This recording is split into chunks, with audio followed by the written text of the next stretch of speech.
Covid এর অস্তিত্ব ঘোষিত হয় প্রথমে জানুয়ারি মাসে 2020 সালে। আইএম এর একটা জার্নাল আছে, তার হচ্ছে journal of Indian medical association, JIMA. সেই জিমাতে আজকে যদি ধরুন কোনো একজন ডাক্তার কোনো একটা লেখা পাবলিশ করতে যায়,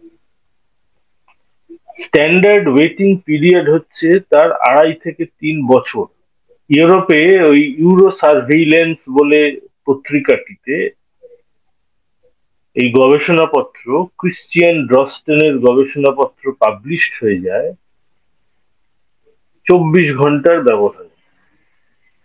তার পেছনে হচ্ছে এই ঘটনাটা এই যে ক্রিশ্চিয়ান ড্রস্টেন নিজেই হচ্ছে ওই ইউরো সার্ভেইলেন্স পত্রিকার সম্পাদক মন্ডলীর সদস্য। তো এই একটা ঘটনা, তার সঙ্গে আরো একটা ঘটনা বলি, যে এই যে ড্রস্টেনের যে গবেষণাপত্রটি, তো সেই গবেষণাপত্রটিতে এমন একজন বিজ্ঞানী আছেন, তিনি এমন একটি সংস্থার মাথায় বসে আছেন, যে সংস্থা এই আরটিপিসিআর টেস্টের লক্ষ লক্ষ কিট তৈরি করে ফেলেছে। এটাকে বলা হয় কনফ্লিক্ট অফ ইন্টারেস্ট। এই কনফ্লিক্ট অফ ইন্টারেস্ট থাকলে কোনো গবেষণাপত্র ভ্যালিড হয় না, কিন্তু এক্ষেত্রে এইটাকেই মান্যতা দিয়ে বিশ্ব স্বাস্থ্য সংস্থা চলেছে এবং এখনো চলে যাচ্ছে। পৃথিবীর 22 জন বিজ্ঞানী রিসার্চ গেট জার্নালে পাবলিশ করেছেন তাদের ইন্ডিপেন্ডেন্ট রিভিউ, পাবলিশ করে বলেছেন যে 10টি কারণে এই ক্রিশ্চিয়ান ড্রস্টেনের এই গবেষণাপত্রটি কোনো ভ্যালু নেই, ফ্রডিউলেন্ট বলেছে, অর্থাৎ ভুয়ো বলেছে। 10টি কারণে এটার কোনো এইটাকে উইথড্র করা উচিত, এই গবেষণাপত্রটাকেই উইথড্র করা উচিত। কোভিড বিধি, লকডাউনে কি হয় আমরা প্রত্যেকে সেটা আমরা বুঝে গেছি।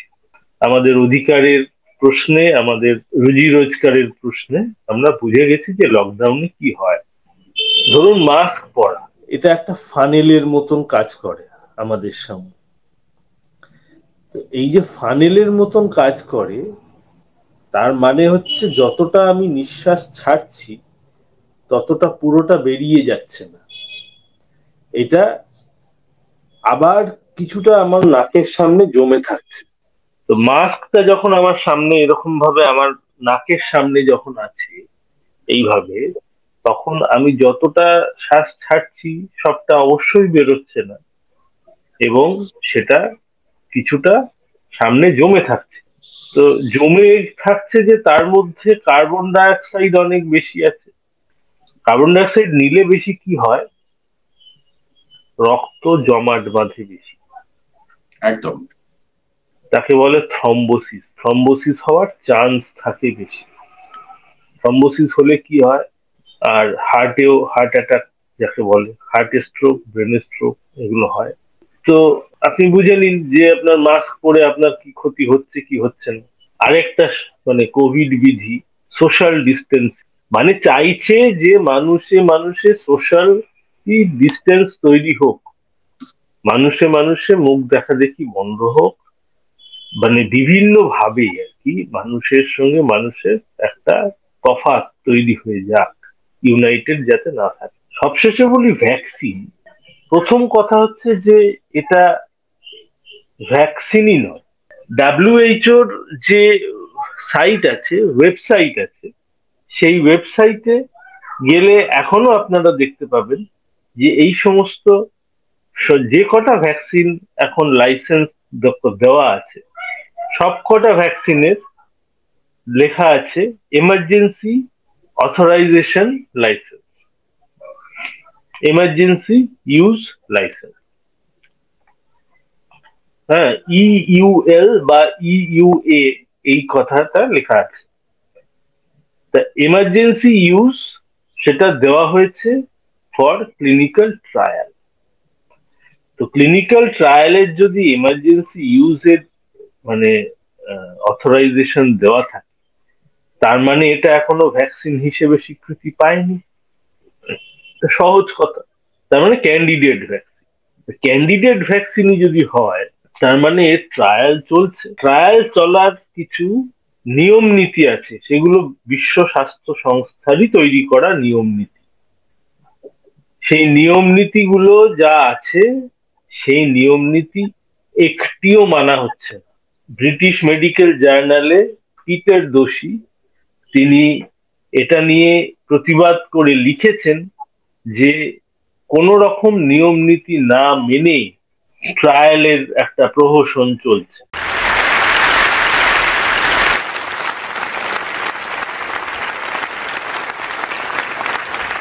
When I was a kid, the disaster we worried about most was a nuclear war. That's why we had a barrel like this down in our basement filled with cans of food and water.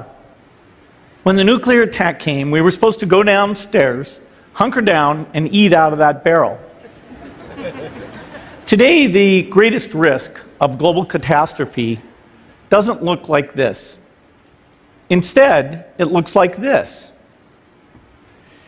If anything kills over 10 million people in the next few decades, it's most likely to be a highly infectious virus rather than a war.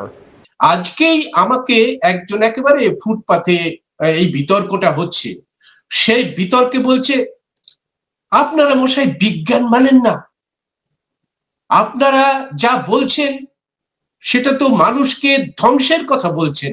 সমস্ত দেশ, সারা বিশ্বব্যাপী এই যে pandemic সিচুয়েশনে যে বিধিটা দিয়েছে, Covid বিধিটা দিয়েছে, আর আপনারা বলছেন ভ্যাকসিন নিতে হবে না, ওটা ভ্যাকসিন নয়।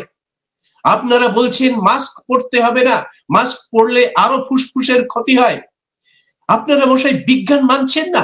বিজ্ঞানীরাই তো আবিষ্কার করেছে ভ্যাকসিন, এবং সেই ভ্যাকসিনটা দিয়েই করোনার প্রতিবিধান করা যেতে পারে। এই যেভাবে ভ্যাকসিনটা বাজারে নিয়ে আসা হয়েছে, এটা কাদের স্বার্থে? কর্পোরেটের স্বার্থে না জনগণের মঙ্গলের স্বার্থে?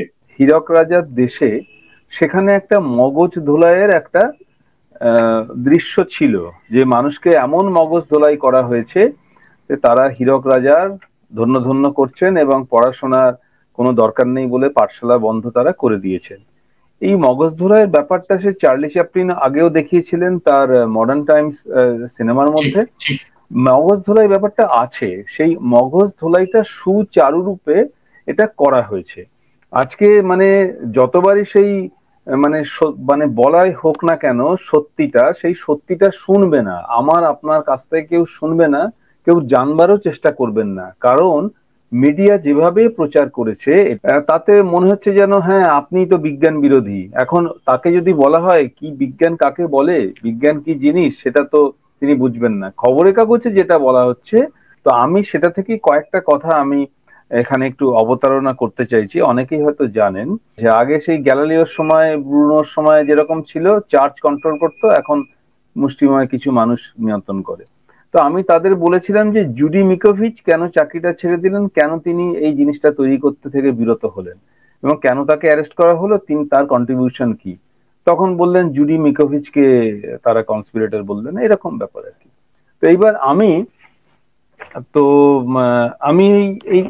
আমি একটা ফ্যাক্ট শিট, কোভিশিল্ড মানে সেরাম ইনস্টিটিউটের যে ফ্যাক্ট শিট, এইটা আপনারা কজন পড়েছেন? পড়ে যেটা দেখেছি সেটা আপনারা যারা পড়েননি, এখানে আপনারা অনেকেই হয়তো পড়েছেন, অনেকে পড়েননি, আপনারা পড়লে স্তম্ভিত হয়ে যাবেন। এইটা জাস্ট এই কোম্পানির যে লিটারেচারটা, এইটা বড় করে রাস্তার মোড়ে মোড়ে লাগিয়ে দিতে হবে। এবার মানুষ এটা দেখে নিক, নিচে লেখা থাকবে কোম্পানির, এটা কোম্পানির থেকে ওয়েবসাইট থেকে আপনি ডাউনলোড করেছেন, করে আপনি দেখে নিন। এটা যদি কেউ পড়ে, কেউ তো নেবে না এটা, ওই টিকা বলে তথাকথিত টিকাটা কেউ নেবে না। এখানে তারা নির্দিষ্টভাবে বলে দিচ্ছেন যে এটা নিলে মারাত্মক রকমের সাইড এফেক্ট হবে, তার জন্য কোম্পানি দায়ী নয়। এখানে তারা বলছে it is your choice to receive, আপনার এটা বাধ্যতামূলক নয়। এটা বলছে সীমিত ব্যবহার। এবং আপনি কথাগুলো একটু শুনে দেখুন, বলছে আপনার কি ব্লিডিং ডিসঅর্ডার থাকে, আপনি কি ইমিউন কম্প্রোমাইজড, আপনি কি প্রেগন্যান্ট, আপনার কি হার্টের সমস্যা আছে, আপনি কি ডায়াবেটিক, তাহলে আপনি লোকাল স্বাস্থ্যকর্মীর সাথে কথা বলুন, আপনি প্রশ্ন করুন। আমি যে প্রশ্নগুলো আপনাদের সামনে রাখলাম, তা আপনি আপনি আপনার যে প্রতিবেশী লোকজন, বাড়ির লোকজন, তাদেরকে আপনি প্রশ্ন করুন। আমার পরিচিত লোকজন যাদের একজন 78 বছর বয়স, 80 বছর বয়স, তাদেরকে বারবার বলছে লোকে এই টিকা নেওয়ার কথা, উনি বলছেন না বাবা তোমরা বেঁচে থাকো, আমরা টিকা না নিয়েই মরে যেতে চাই। তো এই কথাটাই, সরল সত্যি কথাটা, এই কথাটা তো আমাদের একটু আমরা সবাই বুঝতে পারবো। তো এইটাই যদি আমরা বুঝে আমরা এগোনোর চেষ্টা করি, তাহলে আমার মনে হয় ভবিষ্যৎ সমাজটা ভালো হবে। যে বাচ্চাদের যেটা দেওয়া হচ্ছে না, সেটা খুব সাংঘাতিক, যেটা ডক্টর চক্রবর্তী আগেই বলেছেন। একেবারে রেড জোন এলাকায় যে আন্দোলনটা করেছে আমাদের কৃষক ভাইয়েরা, রোদ্দুরের মধ্যে, বৃষ্টির মধ্যে, ভয়ঙ্কর ঠান্ডার মধ্যে লক্ষ লক্ষ মানুষ একত্রিত হয়ে তারা 3টি কালা কানুনের বিরুদ্ধে লাগাতার লড়াই করে গেছে। সেখানে করোনা আক্রান্ত হওয়ার খবর নেই। কোন দিক থেকে আমাদের এই করোনা মোকাবিলা করতে হবে? সরকার তো সহযোগিতা করছে না, মানুষ কি দায়িত্ব নেবে? সরকার তো দায়িত্ব নেবে না। সরকার তো চায় যে সবাই ভ্যাকসিন নিক, ভ্যাকসিন এবং প্রত্যেকে হচ্ছে 6 মাস অন্তর বুস্টার ডোজ নিক, এবং তার ফলে ক্ষতি হওয়ার সম্ভাবনা সেগুলো তাদের হোক, এটাই সরকার চায়। এবং সারা পৃথিবীর সাম্রাজ্যবাদীরাও তাই চায়। মানুষের ব্যবস্থা মানুষকে করতে হবে।